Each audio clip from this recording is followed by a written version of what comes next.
So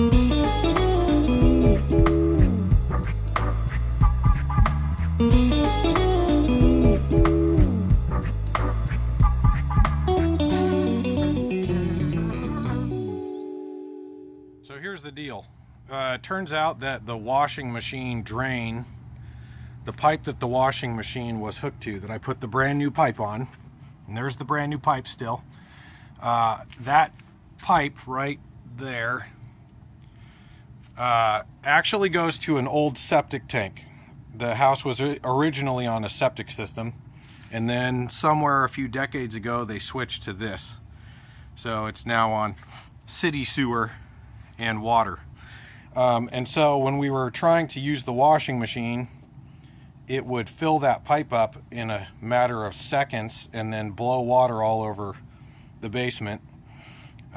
And so we'd have to basically stop and start the washing machine like 10 times per load, which means you just have to sit there constantly with the washing machine.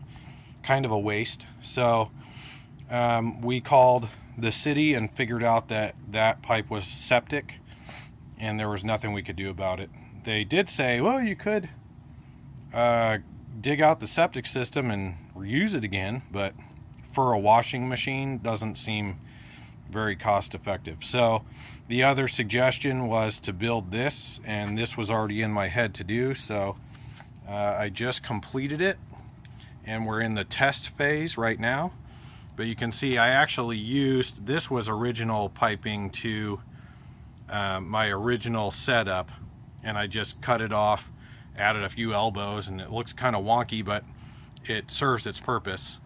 And now it drains into the sump basin, and I've got a 4,400 gallon per hour pump in there, which is about 73 to 77 gallons a minute. So it's faster than the washing machine. Then I've got a check valve right here to keep flow going up and not down. And then I've got a ball valve here to adjust pressure so that the pump can't pump faster than the washing machine. And then I've got a breakaway here so that I can service it. That allows me to remove that and pop the pipe away so I can get to the pump and the tank if I need to. I also put the only breakaway I could find right there, that collar on this pipe, to get it out of the way as well. I put an angle on the end to get it to fire away from the pump so it's not messing with the float in there.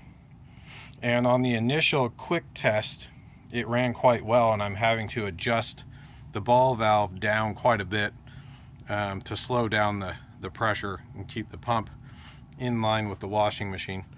The only thing I haven't done yet, and I'm still working on it, you can see the pipe over here. I'm going to mount right here on this piece hanging out on the tank here.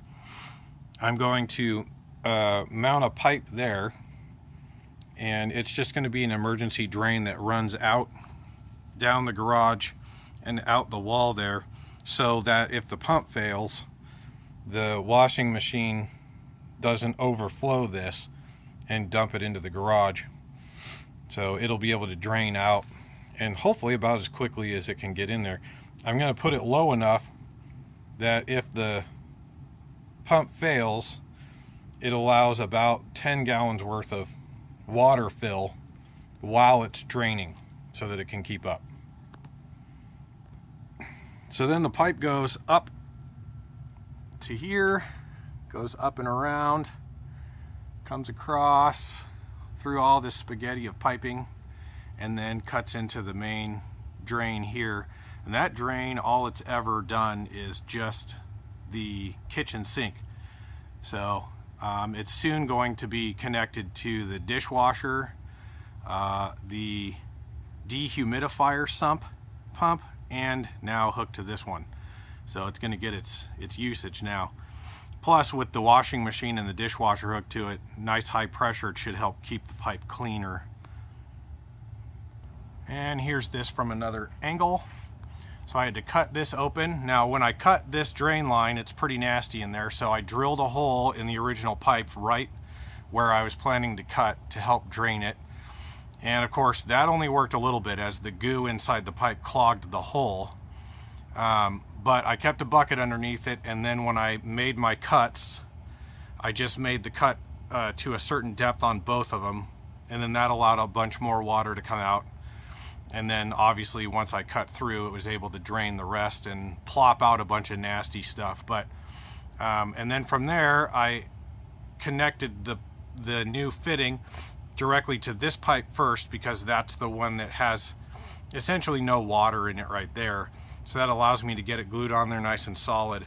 And then when I lifted this pipe back up, it would stop water flow, any residual water that was in there, and connect to that one. Also, this pipe can't move. It's solid mounted. And so it's best to mount to that one first, because this pipe can move. So I'm able to pull it away and then plug it in. And then you can see all the angles I had to do to get everything to line up. There is a lid that goes on this, and it's right here, and it's got some knockouts in it so that I can get the pipes through the holes. And if they don't quite line up, I can always just drill holes where I need them. But that lid goes on there once we're done testing.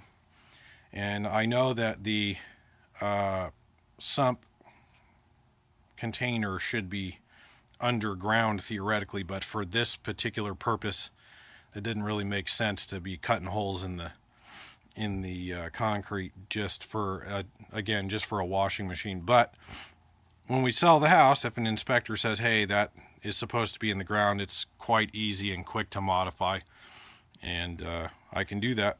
So there's that. Next is a full test of a load of laundry, and I'll get that here shortly. Here we go. Let's see what the foam does to this. About to fire up.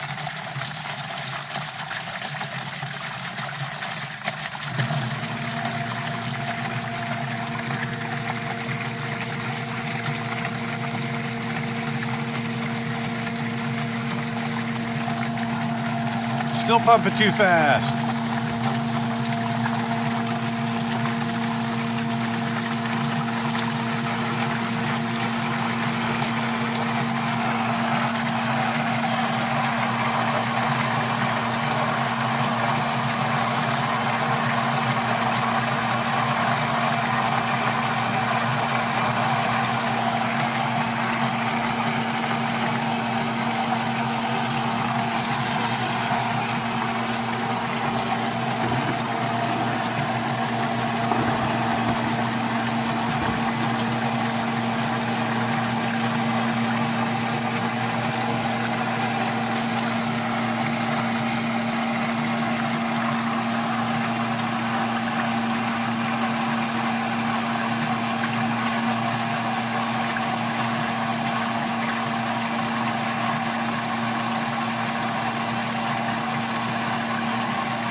Got a little ahead of itself there, but it's working.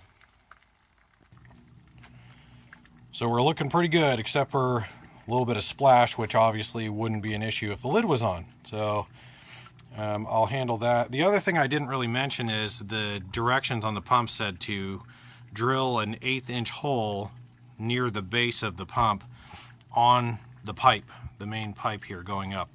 And I did that, and that makes this very noisy. But that's maybe not such a bad thing, because then you can hear it and then you'll know if it's not working. But so far everything seems to be functioning. No leaks, no drips, and no pipe blowouts. So I believe we are at this point good to go.